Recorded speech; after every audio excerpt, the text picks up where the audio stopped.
75 पार से बीजेपी आ गई 40 पे।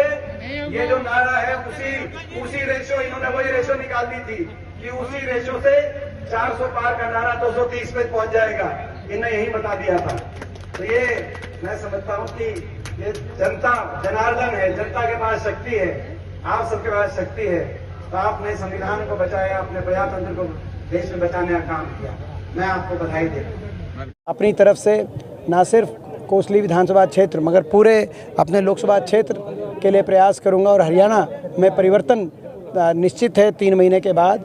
और परिवर्तन में जो सरकार हरियाणा में बनेगी आने वाले समय कांग्रेस पार्टी की, तो इस क्षेत्र के साथ जो लंबे समय तक 10 वर्ष जो भेदभाव हुआ, कोई विकास कार्य नहीं हुआ इस विधानसभा क्षेत्र में और इस पूरे इलाके में, तो उस 10 साल की सारी कमी कसर पूरी करने। एक अगर गड़बड़ी नहीं की होती हुड्डा साहब ने तो 10 की 10 सीटें हरियाणा में जीता। देखिए, मैंने जैसे कहा कि देश में सबसे अच्छा प्रदर्शन कांग्रेस पार्टी का हरियाणा में रहा है और इस बात का और मैं समझता हूं कि ना सिर्फ मत प्रतिशत सबसे ज़्यादा रहा है, मगर अगर उन प्रदेशों में जहां भाजपा से टक्कर थी कांग्रेस की, किसी प्रदेश में 50% पे भाजपा को हाफ करने का काम किया तो 28 में से केवल अकेले हरियाणा ने किया है। तो और बाकी हर पूरे प्रदेश में बहुत अच्छा प्रदर्शन कांग्रेस पार्टी का रहा है। राज्यसभा सीट खाली हो गई है, उसको देखिए क्या होगी बदौलत आज हम देवेंद्र हुड्डा जी को कामयाब करने में रहे। मैं आपका दोबारा से आभार व्यक्त करता हूँ, दोस्तों, साथियों, मैं आपको एक बात कह दूं, दीपेंद्र भाई के कार्यकर्ता धन्यवादी सभा आज कोसली विधानसभा क्षेत्र के अंदर यहाँ पर, तो सभी साथियों का मैं अपने दिल से, अपनी आत्मा से धन्यवाद करता हूँ। कोसली विधानसभा क्षेत्र में इतना साथ मिला और अधिकतर गाँव में, ज़्यादातर गाँव के अंदर तो हमारी जीत हुई है, नहीं तो बराबर रहे। तो इतना ज़्यादा साथ मिला जो लोगों का, 36 बिरादरी ने मुझे आशीर्वाद दिया कोसली विधानसभा क्षेत्र से।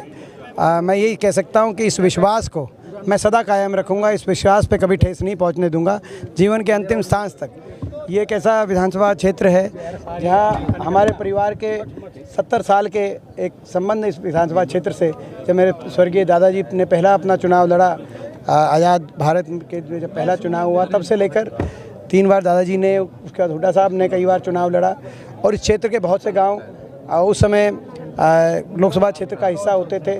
आज 2009 में बाकी गांव भी जुड़े, तो एक पारिवारिक संबंध इस क्षेत्र के साथ है और लोगों ने जिस तरीके से जो आशीर्वाद देकर जिताने का काम किया, क्या होता है अभी तो नोटिफिकेशन होगा, जब आएगी राज्यसभा सीट का मामला तो बताएंगे। कुमारी शैलजा के ऑफिस पे तोड़फोड़ हुई है 8500 रुपये को लेकर, क्या कहेंगे? मेरे को जानकारी नहीं है।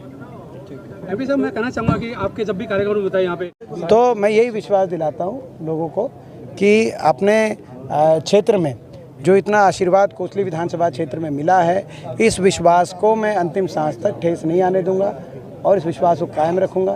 क्षेत्र के लिए जो 10 साल से इस क्षेत्र के साथ भेदभाव हुआ है, विकास कार्य कुछ हुआ नहीं इस पूरे विधानसभा क्षेत्र कोसली में और पूरे इस इलाके में, और अब 3 महीने के बाद कांग्रेस की सरकार हरियाणा में बनने जा रही है और कांग्रेस सरकार बनने के बाद ब्याज समेत जो कमी कसर 10 साल की रही है विकास में काम की जीत है, आपकी मेहनत की जीत है और मैं इस जीत को व्यर्थ नहीं जाने दूंगा, ये मैं आपको विश्वास दिलाता